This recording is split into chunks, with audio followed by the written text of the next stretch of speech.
ഇതുണ്ട മേലെ കണ്ട കൃഷി, അതും ഇതേപോലെ ചെരിഞ്ഞ പ്രതലങ്ങൾ തന്നെയാണ്. അപ്പോൾ നമ്മൾ വരുന്ന വഴിക്ക് കുറച്ച് സ്പ്രിംഗ്ലറൊക്കെ ഇട്ടിട്ട് അവിടെ നനയ്ക്കുന്നതായിട്ട് കണ്ടു. പിന്നെ ഈ വഴിയോരങ്ങളിലൊക്കെ നമുക്ക് കാണാൻ പറ്റുന്നത്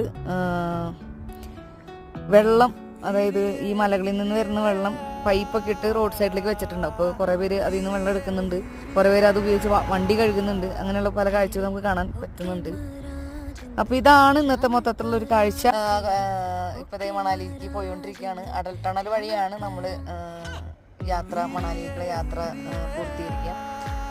കഴിഞ്ഞ പ്രാവശ്യം നമ്മൾ 2019 വരുമ്പോൾ അങ്ങനെ ടണൽ ഉണ്ടായിരുന്നില്ല, അതിൻ്റെ വർക്ക് നടന്നുകൊണ്ടിരിക്കുകയാണ്. നമ്മൾ റോത്താം പാസ് വഴിയാണ് അന്ന് കടന്നു പോയത്. അപ്പോൾ ഇപ്പോൾ ഈ ടണലുള്ളത് കൊണ്ട് തന്നെ നമ്മുടെ യാത്ര കുറച്ചുകൂടി ഈസി ആയിട്ട് മാറിയിരിക്കുകയാണ്. അപ്പോൾ അങ്ങനെ ഇനി അടൽ ടണലിൻ്റെ വിശേഷങ്ങളൊക്കെ നമുക്ക് നേരം പോലെ കാണിച്ചു തരാം. Okay, bye bye.